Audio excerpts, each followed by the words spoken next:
एक अभूतपूर्व ऐतिहासिक नाटक, दिग्विजयी सूर्यपुत्र अंगराज कर्णी. दुर्वासा ऋषींनी मला मंत्र दिला. या मंत्रापासून काय होणार आहे? त्या सूर्यदेवाचं मी आता चिंतन केलं तर ते इथे येतील का? असं शक्य आहे ते.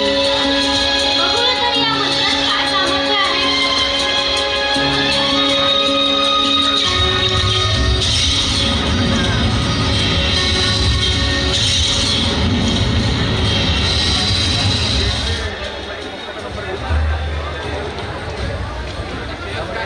राजकुमारी, किती जोर भरला आहे तुमच्या अंगात. थांबा, प्रथम तुम्हाला औषधी देते. राजकुमारी, माझं वय मला धोका देणार नाही.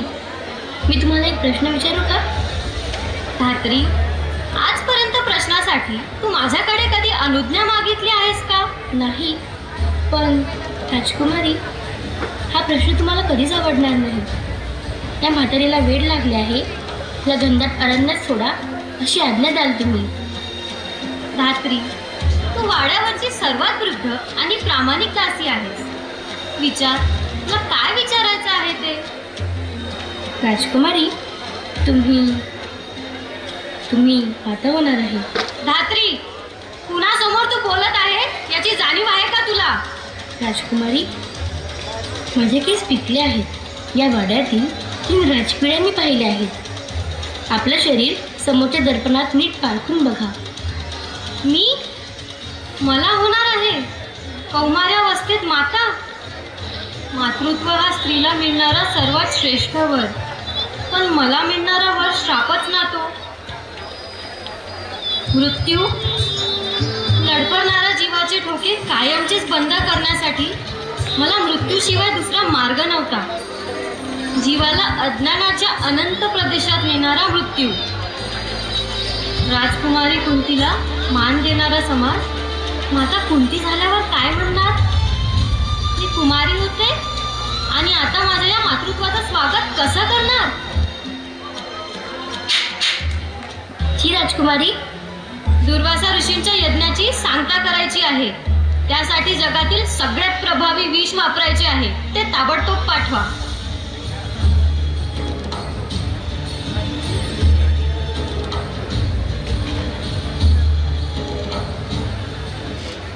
बाबा, तुमची प्रियता एक क्षत्रिय राजाची कन्या आहे. हे कधीच विसरणार नाही. माझा हा निर्णय तुम्हाला खात्रीने आवडेल. क्षत्रिय कन्यांनी शिलासाठी म्हणावं हे सत्य मी आज सिद्ध करते आहे. बाबा, मला आशीर्वाद आणि धैर्य द्या. आई, तुझ्या प्रयत्नाचा जन्म लक्ष दुःख सहन करण्यासाठीच आहे का ग? आज या दुःखाचा अंत होणार आहे. मला आशीर्वाद दे.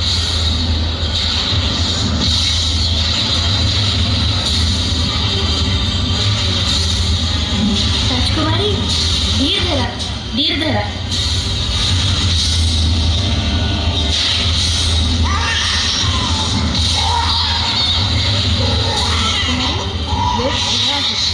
हा विजांचा कडकडाट चालू आहे. तोपर्यंत आपण बाहेर पडले पाहिजे. कुठे आणि कशाला? याला घेऊन तुम्हाला कधीच जगता येणार नाही. म्हणून काय करायचं? याला तुम्ही टाकलं पाहिजे. काय म्हणतेस तू धात्री? एका मातेला आपल्या नुकताच जन्मलेल्या मुलाचा त्याग करायला सांगत आहेस तू? या निष्पाप जीवाने कोणता अपराध केला आहे?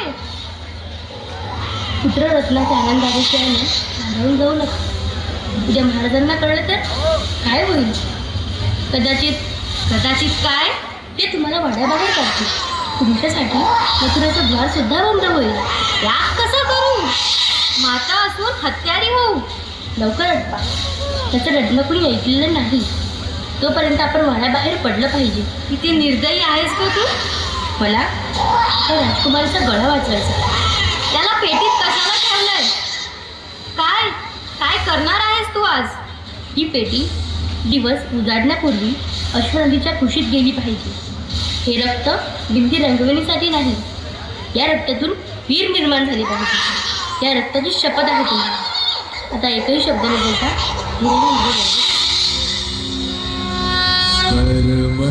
धीरे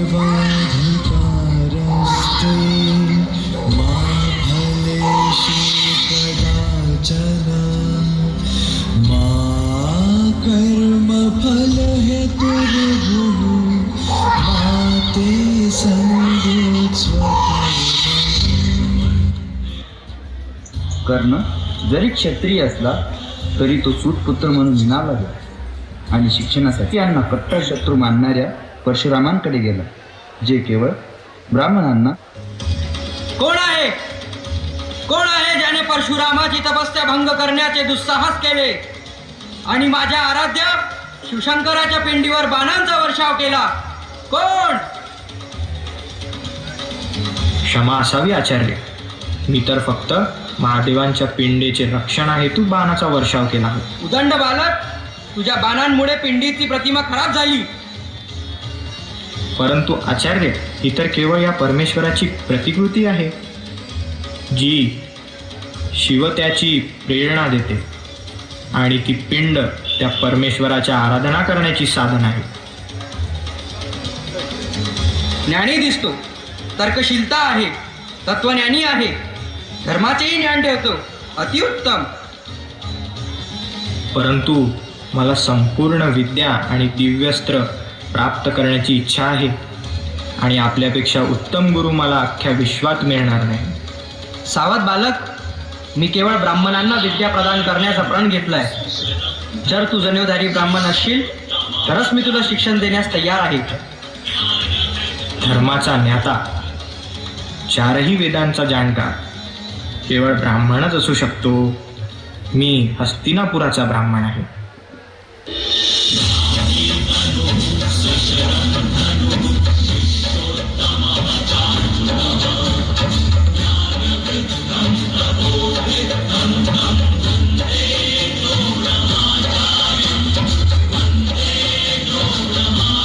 क्षमा असावी गुरुदेव, माझ्यामुळे तुमच्या निद्रेत व्यत्यय आले. इतके रक्त वाहिले तरी तू स्तब्ध राहिला? ब्राह्मणात एवढी सहनशीलता राहू शकत नाही. खरं सांग, कोण आहेस तू? माफ करा गुरुवर्य, मी तुमच्याशी असत्य बोललो. मला सत्य सांग. शास्त्र ग्रहण करणाऱ्याकडे शस्त्रधारीची वेदना कधीच सहन होणार नाही. मी एक सूतपुत्र आहे. मला आजपर्यंत सत्य बोलण्यामुळे फक्त अपमानच मिळाला. जर मी तुमच्याशी सत्य बोललो असतो तर तुम्ही मला कधीच विद्या दिली नसती. अरे मूर्खा, तू खूप मोठी चूक केली. तू मला तुझी व्यथा सांगितली असती तर निश्चितच मी तुला योग्य गुरुकडे पाठवले असते. पण मला तुमच्याकडूनच विद्या घ्यायची होती, कारण मला सर्वोत्तम बनायचे होते आणि त्यासाठी सर्वोत्तम गुरुच पाहिजे. मुळात तुझी विद्या ग्रहण करण्याची भावना चुकीची होती. तुला स्पर्धा करण्यासाठी विद्या हवी होती, समाज कल्याणासाठी नाही. हो गुरुदेव. याच कारणांमुळे मी ब्राह्मणाव्यतिरिक्त कोणालाच विद्या देत नव्हतो. मी समजलो नाही गुरुदेव. अज्ञानी पुरुष विद्येचा दुरुपयोग करतो. तो आपली विद्या स्पर्धा करण्यासाठी किंवा दमनकारी शासन करण्यासाठी वापरतो आणि लोक कल्याणाकडे दुर्लक्ष होतो. शासक आपल्या विद्याचा उपयोग शक्ती प्रदर्शनासाठी करतात. म्हणून मी क्रूर क्षत्रियापासून या पृथ्वीला 21 वेळेस क्षत्रियविहीन केले होते. माझ्यावर विश्वास ठेवा गुरुदेव, मी माझ्या विद्येचा दुरुपयोग नाही करणार. नाही करणं, मी तुझ्यावर विश्वास ठेवू शकत नाही.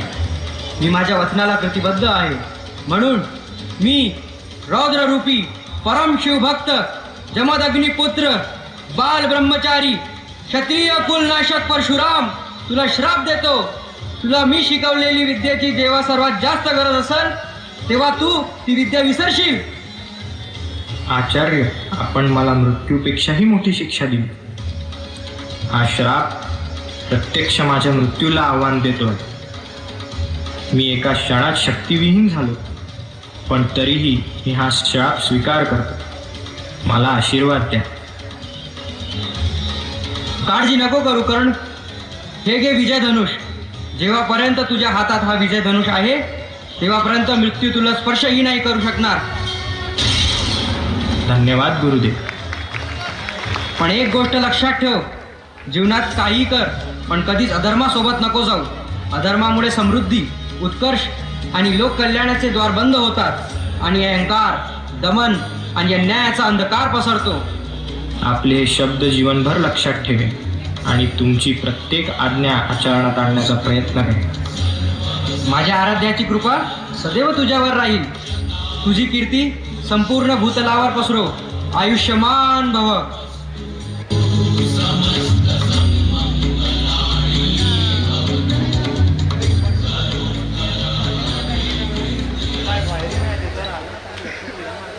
सर्व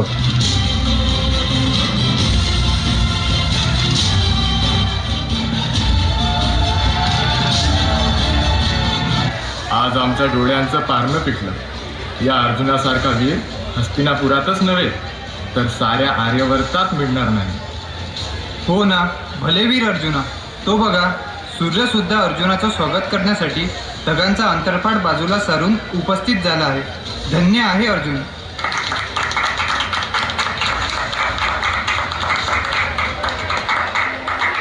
थांबा, कोण तू? कर्ण, सामर्थ्याची पूजा करणाऱ्या या हस्तिनापुरातील न्यायप्रिय नगरवासियांनो, मी कर्ण या राजकुमार अर्जुनांना इथेच केलेले सर्व पराक्रम करण्यास तयार आहे. तुम्ही मला संधी द्याल का? त्याला संधी द्या. राजकुमार अर्जुन निर्विवाद अजिंक्य ठरू द्या. हा सामर्थ्याची कसोटी लावणारा आखाडा आहे. इथे हस्तिनापुरातील प्रत्येक वीर आपलं सामर्थ्य प्रकट करू शकतो.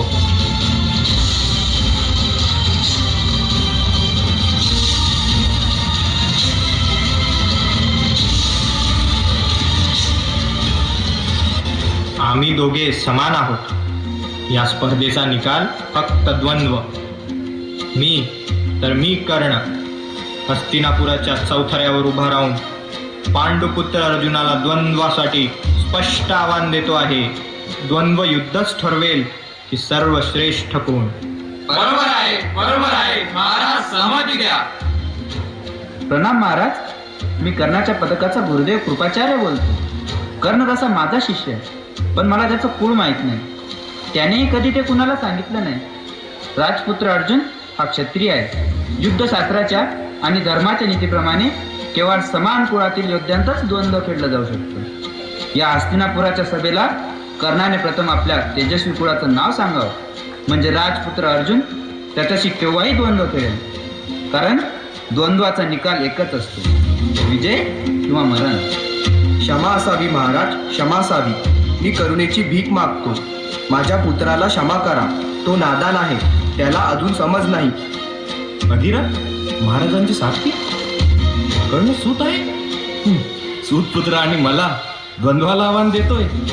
कर्ण हा एक सारथ्याचा पुत्र आहे. त्याचं आणि राजपुत्र अर्जुनाचं द्वंद्व कधीच होणार नाही. महाराजांचा सारथी अधिरथ याचा तो पुत्र आहे. काय सारख्याचा पुत्र? मग तो या वीरांच्या आखाड्यात आलाच कसा? त्याला म्हणावं, आपल्या कुळात शोभणारा प्रतोद हातात घे. जा, इथून जा. अश्वशैलीत जाऊन घोड्यांना खरारा करून त्यांची लीड काढ. रथ या कुरुकुलाच्या पराक्रमी चौथऱ्यावर तो आलाच कसा? कसं धैर्य झालं त्याचं? बस, गुरुदेव कृपाचार्याची ही पराक्रमी क्रूर चेष्टा चालवली आहे. क्षत्रिय म्हणून काय कमी आहे या कर्णात? धर्मशास्त्राप्रमाणे क्षत्रिय कुणाला म्हणतात? ज्याच्या दंडात प्रचंड सामर्थ्य असतं त्याला? जो स्वतःच असं राज्य धारण करतो त्याला? आणि जो राजकुलात जन्माला येतो त्याला? या कर्णानं आपलं सामर्थ्य या ठिकाणी प्रकट करून आपण क्षत्रिय आहे हे सिद्ध केले. सामर्थ्य? ज्येष्ठ भ्राता दुर्योधन, आपण विसरत आहात याचे कोण. जन्म तर सुताच्याच पोटी झाला आहे ना. कसला क्षत्रिय? याची आणि भ्राता अर्जुनाची बरोबरी तर शक्यच नाही. धर्माचे बोल तुझ्या तोंडातून शोभत नाही दुर्योधन. एवढ्याने तुमचे समाधान झाले नाही ना. मी दुर्योधन या ठिकाणी हे सिद्ध करतो की कर्ण हा एक क्षत्रिय आहे. पण हे द्वंद्व झालाच पाहिजे. मी कुरुक्षेत्र युवराज दुर्योधन घोषित करतो की आत्ताच आणि या चौथऱ्यावर सर्वांसमक्ष मी या वीर, तेजस्वी व पराक्रमी कर्णाला अंग देशाचा अभिविक्त राजा करणार आहे. आजपर्यंत कौरवांच्या आधिपत्याखाली मगध देशाजवळ असलेला अंग देश आता या क्षणापासून कर्णाचा होईल व कर्ण अंगराज होईल.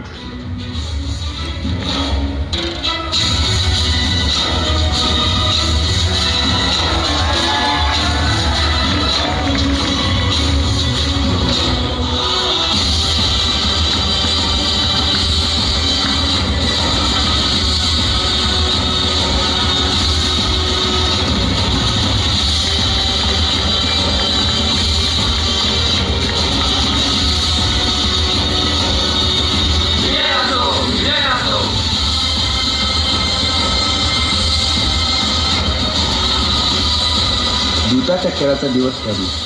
जुगार ही एक अनैतिक कृती आहे.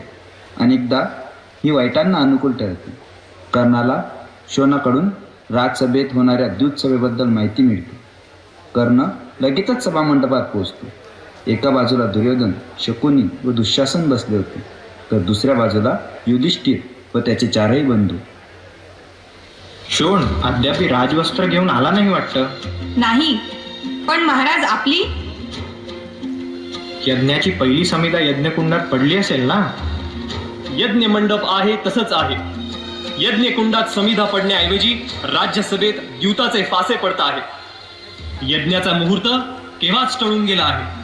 कोण कोण आहे सभेत? सर्वजण. मुंगीचा सुद्धा शिरकाव अशक्य आहे इतके मानकरी सभेत दाटलेले आहे. द्यूत कोण कोण खेळत आहेत? शकुनी मामा आणि युधिष्ठिर. युधिष्ठिराला एकही फासा अनुकूल पडत नाही. पहिल्यांदा 10 लक्ष गायी त्यांनी लावल्या. दुसऱ्या पणासाठी इंद्रप्रस्थ, तिसऱ्या पणासाठी सेवक सेविकांसह सगळं राज्य. मग काय काय झालं आतापर्यंत? युधिष्ठिर सगळं हारला. दादा दादा तू लवकर राज्यसभेत चल. दुःशासन, तू आज इथे उभा का? कोण? कर्ण? थांब इथेच. केवळ क्षणभरातच तू या प्रवेशद्वारात थांब. द्यूत सुरू असेपर्यंत तुला आज सोडू नये म्हणूनच दादानी माझी इथे सकाळपासून नियुक्ती केली आहे. का? मी आत गेल्यामुळे असा काय अनर्थ होणार आहे? ते मला काहीच माहिती नाही, पण मी तुला सभागृहात आज सोडू शकत नाही अंगराज. मामा आता शेवटचा फासा टाकत आहे. निर्वाणीचा फक्त एकच फासा. या फासाच्या पणावर काय काय लावण्यात आले आहे? पांचाली. दुःशासन, दूर हो. थांब कर्ण, थांब. मामा, हा फासा आज तुम्ही जिंकलाच पाहिजे. चल चल, साताच दान दे. हा सर्वनाशी खेळ आता तरी थांबवणार आहे की नाही तू? बघ दुर्योधना, 7 म्हणजे 7च. शिल्लक राहिलेल्या आपल्या वृद्ध मातेलाही पणाला लावून आज या शकुनीच्या कुशल हातांची आणखी एक परीक्षा घेणार आहेस का तू? शकुनी! दासांनी स्वामींना एकेरी नावाने संबोधायचं नसतं भीम. तू कौरवांचा दास आहेस, दास. तुझ्या हातातली गदा ही आता तुझी नाही. तुझी पत्नी पांचाली कौरवांच्या चरणांची आज एक बटीक आहे. दुशासन, जा त्या कौरवांच्या दासीला या सभागृहात घेऊन ये. तिला आत्ताच्या आत्ता सादर कर. जशी असेल तशी, येत असेल तर ठीक, नाहीतर जबरदस्ती घेऊन ये. सोड सोड, चांडाळा, मला स्पर्शही करू नकोस. दुःशासन, ज्या हाताने तू पांचालीला स्पर्श केला ते तुझे हात मी मुळातून उकळून फेकून देईल. पितामह, दुशासन, त्या दासीला आण. ती सुगंधी आहे. आण तिला. उच्च दर्जा देतो. या मांडीवर आणून बसव तिला. दुर्योधन, तुझी ही मांडी मी गदेच्या एकाच प्रहारात चिथळून टाकीन. भीमा, दासांच्या प्रतिज्ञेला वल्गनेपेक्षा अधिक काहीच मोल नसतं. थांब दुशासन. अंधपित्याचे पुत्र अंध नसतात, तर जगाने जे काहीही पाहिलेलं नसतं ते पाहण्या इतके समर्थ डोळस असतात. हे त्या दासीला आत्ताच दाखवून दे. तिच्या सर्वांगावरची वस्त्र उतरव आणि तिला आत्ताच निर्वस्त्र कर. दुर्योधना! दुर्योधना, नीच! सदेवा, थोडी अग्नी आण. द्यूत खेळणाऱ्यांचे हात आताच जाळून टाकतो. पितामह, पितामह, मी आपली कन्याच आहे. पितामह, उठा. या चांडाळाचे हात उकडून टाका. पदर पसरून मी भिक्षा मागते. माझ्या आबरूचा या प्राचीन राज्यसभेत व्यापार मांडू नका. उठा पितामह, उठा. महाराज, आपल्या अविचारी अत्याचारी पुत्राला आवरा. राजमाता माझी लज्जा राखा. मी दासी म्हणून सदैव आपल्या चरणाशी राहील. महाराज. ए दासी, कुणाला नीचन चांडाळ म्हणतेस? मला? अंगराज, या अभागी असलेल्या तुमच्या अजिंक्य अभेद्य कवचामागं मुख लपवण्याचं तरी स्थान आहे का? अत्याचाराच्या या लोहिनीतील तुमचं अभेद्य कवच आज तरी भेदू शकेल का? अंगराज कर्ण, पांचालीचं पावित्र्य तुम्ही तरी आज राखू शकाल का? 5 पतींची पत्नी पवित्र की वैश्या? कर्ण, तू सूत आहेस, हद्दीत राहा.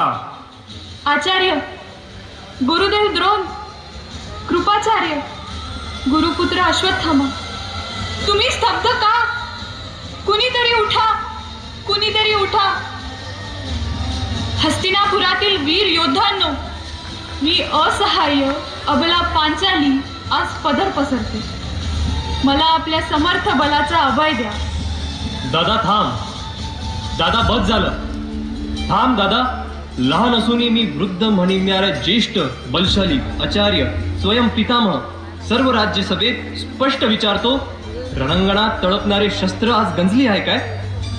पितामह, महाराज, कृपाचार्य, गुरुद्रोण, सर्वांना धर्मदान करणारे इतके तपस्वी ऋषीवर का बसले आहात? मी राजकुमार विकर्ण या राज्यसभेत भविष्य सांगतो की एका पतिव्रतेचा आक्रोश किंकाळ्या याचं रौद्र रूप घोंगावत असलेल्या या सभेत ज्या आसनावर बसून सर्वजण तुम्ही अबोल आहात ना, यातले एकही आसन ठिकाणावर राहणार नाही. हे, तुला काय समजते? शांत थांब. वा इथून जा, निघ.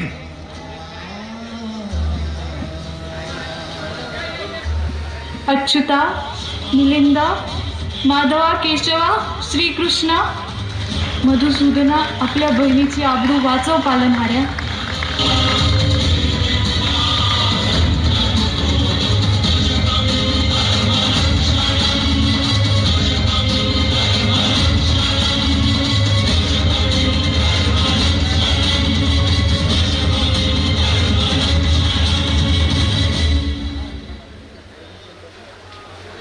द्रौपदीच्या चीरहरणाच्या प्रकाराची तीव्रता इतकी भयावह होती की त्याचे रूपांतर महायुद्धात झाले. त्याच युद्धाच्या सेनाप्रमुख पदाच्या निवडणुकीसाठी कर्णाच्या नावाचा प्रस्ताव मांडण्यात आला. सेनेचा सेनापती म्हणून दानशूर, दिग्विजयी अंगराज कर्ण यांचे नाव मी प्रस्तुत करतो. बरोबर दादा. कर्णाचे कवच कुंडल आणि अमररसा सेनापती राज्यातील स्फूर्तीला तर तोडच राहणार नाही. आपल्या कुरुसेनेचे सेनापत्य परशुरामांचाही पराभव करण्यास सामर्थ्य अंगी असलेल्या पितामहांनी स्वीकारावं अशी माझी स्पष्ट इच्छा आहे. एक गोष्ट कायमस्वरूपी लक्षात ठेवा, तुम्ही सर्व रथी महारथी योद्धे आहात, केवळ हत्यारे नाही. तुमच्या पराक्रमाच्या सहाय्यावर मी प्रतिज्ञा करतो की पांडव सैन्यास निस्तनाभूत करून टाकेल. मला आपल्या सामर्थ्यावर पूर्ण विश्वास आहे, पण पितामह, आपण आपल्या ती प्रिय पुत्रांच्या विरोधात आहेत हे नक्की आहे ना? निश्चितच. मी हस्तिनापूरचा सेवक आहे. नाईलाजाने मला लढावे लागेल तर कुरु सैनिक म्हणूनच. पण ज्या सेनेचा मी सेनापती आहे त्यात कर्णाला मुळीच जागा नाही. जर असे झाले तर अपमान नको करू मित्र.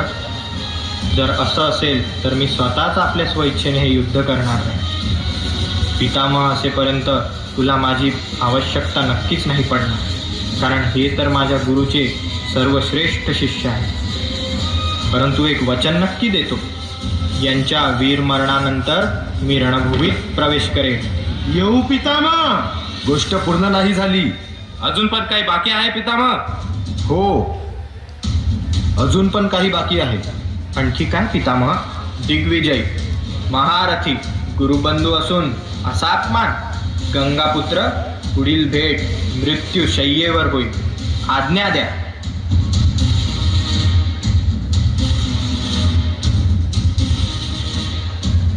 कर्णाचे नाव सैनिक प्रमुखासाठी नाकारण्यात आले.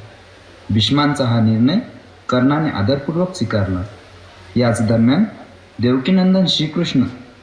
तुम्हाला आश्चर्य तर नक्कीच होत असेल ना की हा देवकीपुत्र आपल्याला कुठे घेऊन आला याचा? आश्चर्य? वासुदेव, आपण या शब्दात सामावू शकाल असे मला मुळीच वाटत नाही. राधेय, तुम्ही स्वाभिमानी व्यक्ती आहात. ज्या गोष्टीला धर्म मानला त्या गोष्टीचे उल्लंघन कधी केले नाही. तर तुम्ही दुर्योधनासारख्या अधर्मीच्या शिष्यवरात काय करत आहात? धर्माच्या प्रत्येक बारकाव्याचे ज्ञान आहे आपल्याला. असा विचार तर नाही ना की दुर्योधन धर्माच्या मार्गाने आहे?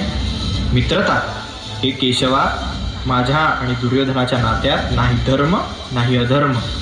तो माझ्या आयुष्यातील कृष्ण नाही, पण मी त्याच्या आयुष्यातला सुदामा म्हणून तर नक्कीच आहे ना.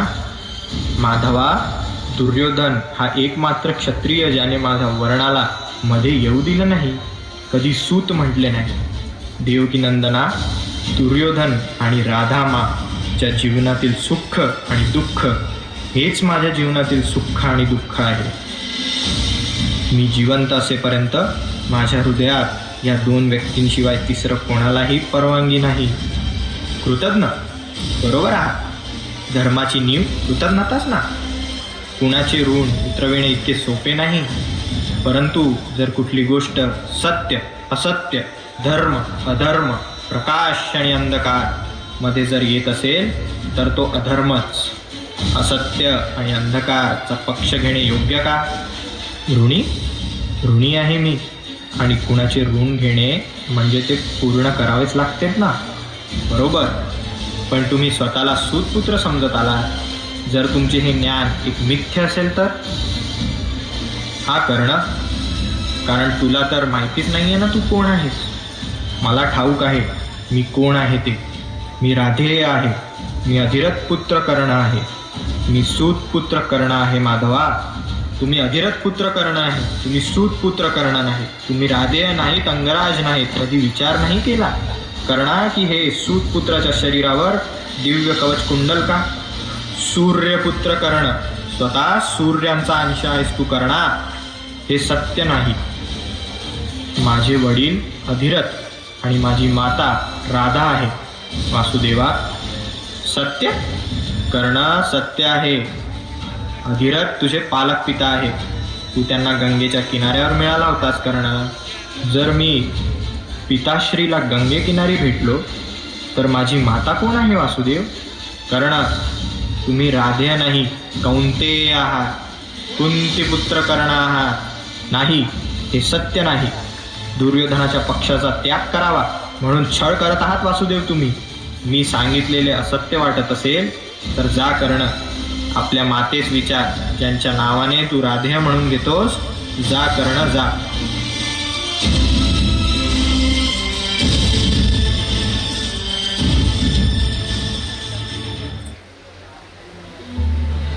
पुत्र, तू इथे? एकदा पुन्हा पुत्र म्हणणं माते. पुत्र, काय झालं? आपण यावेळी व्यथित का? मला माहिती होतं वासुदेव माझ्यासोबत छळ करत आहेत म्हणून. ते माझ्यासोबत खेळ खेळत आहेत माते. खेळ? खेळ कसा पुत्र? केशवांनी काय विनोद केला? मोठा विनोद केला. त्यांचं म्हणणं आहे की माता, तू माझी पालक माता आहेस. मी तुझा पुत्र नाही. काय म्हणाले वासुदेव? माझी माता कुंती आणि सूर्यदेव पिता. मी कौंतेय आहे म्हणून. पण मला विश्वास आहे मी राधेय आहे. हो कर्णा, तू माझाच पुत्र आहेस. मी तुझी माता आहे. कर्ण, तू माझा पुत्र आहे. काय वासुदेव सांगेल ते सत्य नाही. तू माझा पुत्र आहेस. तुला जन्म नाही दिला तर काय झालं? तुझे पालन मीच केले आहे.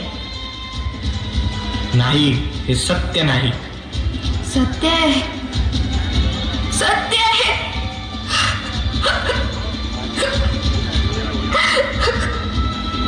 हे सत्य आहे.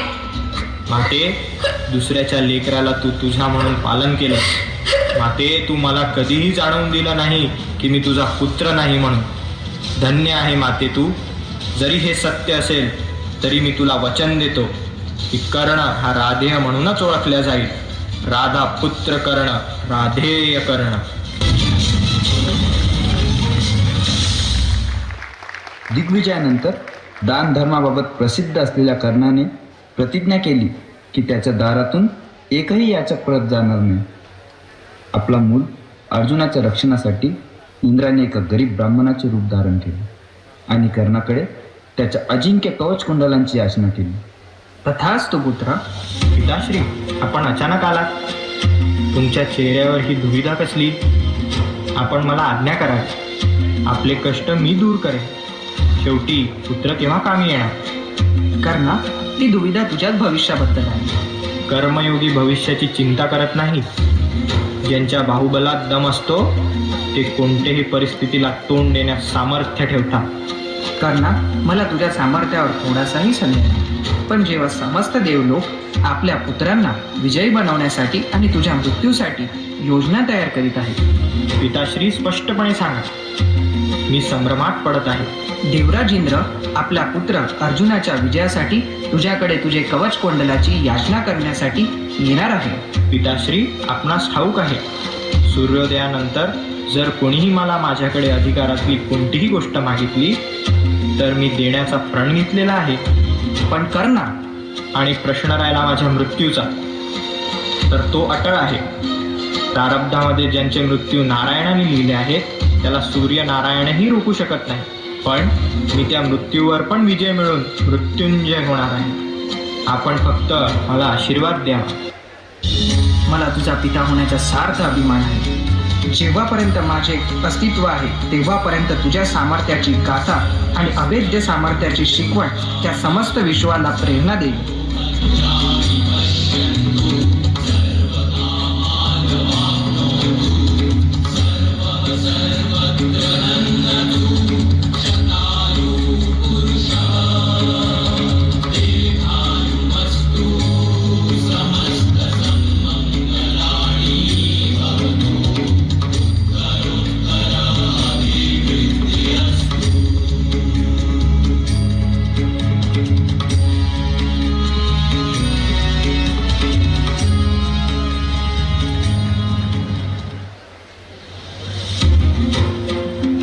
प्रणाम ब्राह्मण देवता. आयुष्यमान भव पुत्र. ब्राह्मण देवता, आज्ञा द्यावी. मी आपली काय सेवा करू शकतो? मी ऐकलंय की अंगराज कर्ण एवढा दानशूर व्यक्ती समस्त विश्वात मिळणार नाही. अगदी बरोबर ऐकलंय तुम्ही. समोरच्याने प्राण मागितले तरी तो द्यायला मी संकोच नाही करणार. मी आज तुझी सूर्याच्या तेजाने संपन्न असलेल्या कवच कुंडलाची याचना करण्यासाठी आलो. अवश्य मागावे, पण आधी माझा दुसरा नमस्कार स्वीकार करा. दुसरा नमस्कार कशासाठी? माझा प्रथम नमस्कार ब्राह्मण देवताला आणि दुसरा नमस्कार देवराज इंद्रांना.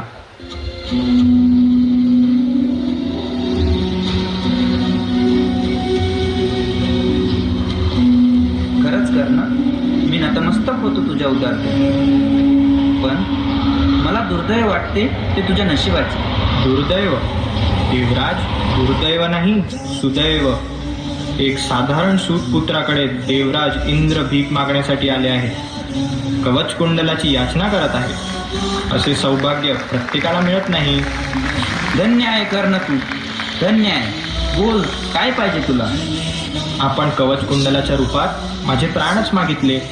आता प्राणच राहणार नाहीत तर तुम्ही कोणत्याही दिलेल्या गोष्टीचे मोल राहणार नाही. मी तुला वासवी शक्ती देतो जी असेपर्यंत मृत्यू तुला स्पर्शही नाही करणार. पण त्या शक्तीचा वापर तू एकदाच करू शकतो. धन्यवाद देवराज. तुझी कीर्ती अखिल विश्वात पसरो. तुझे कल्याण हो कर्णा.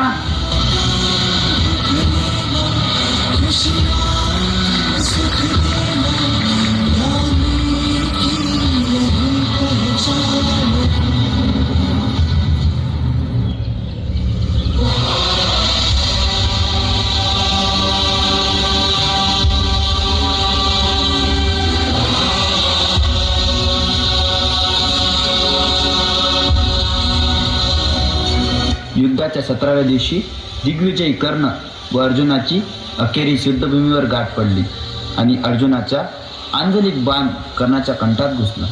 पार्थ, याच्यापेक्षा चांगला क्षण मिळणार नाही. प्रहार कर. परंतु माधवा, निशस्त्र योद्ध्यावर प्रहार कसा करू? स्मरण कर पार्थ, तुझ्या पुत्राला या कौरवांनी किती वेदनादायी मरण दिले. याच अंगराजने तुझ्या पत्नीला भर सभेत वैश्या म्हटले होते. हा धर्म नाही माधव. निशस्त्रावर वार करणे धर्म नाही. हाच का तुमचा क्षत्रिय धर्म?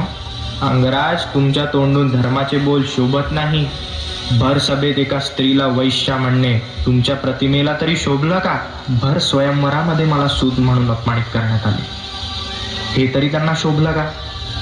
माधवा, मी सदैव धर्माचं पालन करीत आलो, तरी माझ्या वाटेला संघर्षच आला. संघर्ष माझ्याही वाटेला आला, परंतु मी अधर्माची साथ नाही दिली. का माधवा, का? मी निवड केलेला मार्ग चुकीचा का? प्रत्येक ठिकाणी मला अपमानच मिळाला. नेहमी मला सूतपुत्र म्हणून हिणावले. जन्मदाते आईने जन्मताच माझा त्याग केला. सूत असल्यामुळे मला माझ्याच गुरुने शिक्षा विस्मरणाचा श्राप दिला. मी सक्षम असताना सुद्धा मला राजपुत्रांबरोबर स्पर्धा करू दिली नाही. मी अधर्मासोबत गेलो तर माझं काय चुकलं माधवा, काय चुकलं? माझाही जन्म कारागृहात झाला. मलाही माझ्या माता पितांचा त्याग करावा लागला. माझ्या सख्ख्या मामानेच माझी हत्या करण्याचा प्रयत्न केला. आयुष्यभर जरासंध माझा पाठलाग करत राहिला. मथुराही सोडावी लागली. माझ्या आयुष्यातही संघर्ष होता, परंतु मी धर्माचा त्याग नाही केला. जर तुम्हाला सूतपुत्र म्हणून हिणावले होते तर त्याच वेळी तुम्ही युद्धाचे आवाहन का नाही केले? तुम्ही ज्यांच्या पक्षात आहात त्याच दुर्योधनाने किती सुतांना अधिकार दिले, आणि तुम्ही सुतांच्या किंवा निर्बलाच्या अधिकारासाठी का संघर्ष नाही केला? तुमच्याकडे तर ती पीडाही होती आणि संघर्षही होता. सत्यवचन बोललात माधव. मी माझे जीवन फक्त स्पर्धा करण्यातच घालवले. परंतु माधवा, माझ्या जन्मावरून माझे सामर्थ्य ठरवणे हा कोणता धर्म? ज्यांना तुम्ही धर्माचे रक्षक म्हणतात त्यांनी कोणत्या धर्माचे रक्षण केले? माझ्या भ्राताच्या काळात स्वर्ण ओतल्या गेले, त्यांनी का माझा क्षत्रिय म्हणून स्वीकार नाही केला? माधवा, तुम्ही कोणत्या धर्माबद्दल बोलत आहात? तुम्ही त्याच क्षणी पांडवांना युद्धाचे आव्हान देऊन आपले क्षत्रियत्व का सिद्ध केले नाही? आणि जर त्यांनी अधर्म केला होता तर चीरहरणाला साथ देऊन तुम्ही त्याही पेक्षा मोठा अधर्म केला. सत्तेपुढे सामर्थ्याचा विजय होतो हे तुम्हाला माहिती नव्हतं वाटतं? मला अवगत आहे माधवा की माझ्या हातांनी भरपूर चुका झाल्या, परंतु माझ्या असीम सामर्थ्याचे परिचय या विश्वाला कधीच मिळणार नाही का? तुम्ही निशस्त्र आहात. तुम्हाला तुमच्या विद्येचं विस्मरण झालं. तुमच्या रथाचे चाक फसले असताना आम्ही तुमचा वध करत आहे. यापेक्षा तुमच्या सामर्थ्याचा परिचय असूच शकत नाही अंगराज. धन्यवाद माधवा, आज तुम्ही माझे डोळे उघडले. ही तुझ्या संघर्षाची गाथा युगानयुगांपर्यंत जिवंत राहील. हे कुरुक्षेत्राचे रणांगण, ही पृथ्वी, हे अवकाश, हे अवघ जग तुझ्या पराक्रमाची साक्ष देईल आणि पूर्ण विश्वाला सांगेल की तू मृत्युंजय होता. महाभारतातला एक पात्र मी, सूतपुत्र मी, सूर्यपुत्र मी. दुर्योधनाचा मित्र मी, दुर्योधनाची ढाल मी, दुर्योधनाचा मरेपर्यंत साथी मी, मैत्रीची जिवंत मशाल मी, असा मित्र प्रेमी कर्ण मी. याचकांचा देव मी, इंद्रालाही याचक बनवणारा असा दानशूर कर्ण मी. देवांच्याही रथेला मागे सरकवणारा मी, खुद्द श्रीकृष्ण बोलले असा शूरवीर कर्ण मी. मृत्यूसाठी अधर्माची साथ घेणारी गरज पाडणारा मी, शस्त्रहीन झाल्यावर बाण लागणारा कर्ण मी, मृत्यूलाही हरवणारा असा मृत्युंजय कर्ण मी.